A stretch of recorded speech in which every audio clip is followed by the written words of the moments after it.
In a stunning and bold public relations stunt, the Chinese Communists today announced the 13th of June 2025 that they would provide quota-free, duty-free access to all goods from 53 African countries. This is amazing if it's true. The Chinese Communists can't be trusted with anything, let alone something like this. They say they're doing this for less developed countries to help them build their economies. But China isn't interested in helping anyone build their economy. They don't believe in the concept of a rising tide lifts all boats. They believe in Chinese supremacy, in Chinese Communist Party ascendancy. That's what they care about. So where was this offer 15 years ago? China has been the world's second largest economy for nearly 2 decades now, and they've never offered this before. Also, you can't take this at face value.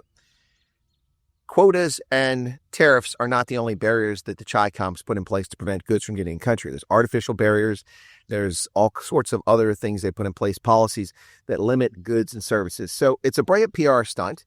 And if it were actually true, it could be very beneficial to African countries, which are suffering from massive imports from China of finished goods at higher value, which cost Africans dearly, shipping commodities to Africa or to China, which is not a good relationship for Africans.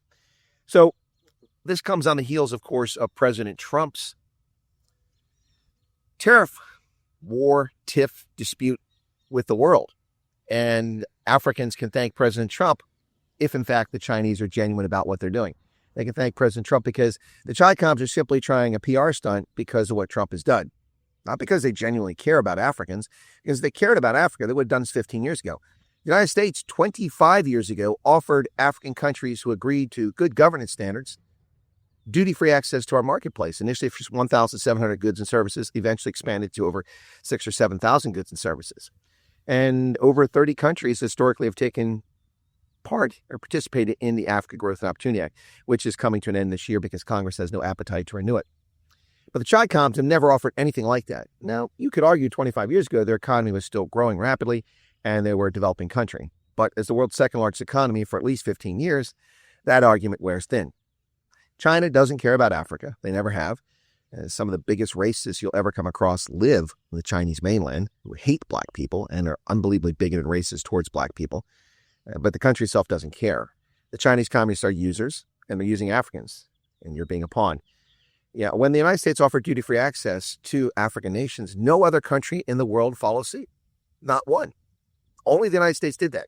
And for 25 years, we generously allowed African goods and services to enter this country duty-free with no reciprocity whatsoever. And we got very little for it, except insults, name-calling, and people actively working against our national interests, like the African National Congress in South Africa. So we've ended it. Now people are crying and screaming. So you give people free gifts and give them advantage. They're ungrateful. And when you take away the generous things you gave them, you're the bad guy. Well, I will give the Chinese communists this much.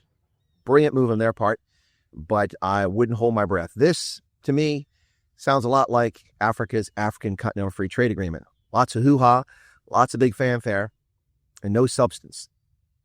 Will Africans actually be able to ship goods without quotas and without duty to China and not have any other artificial barriers put in place?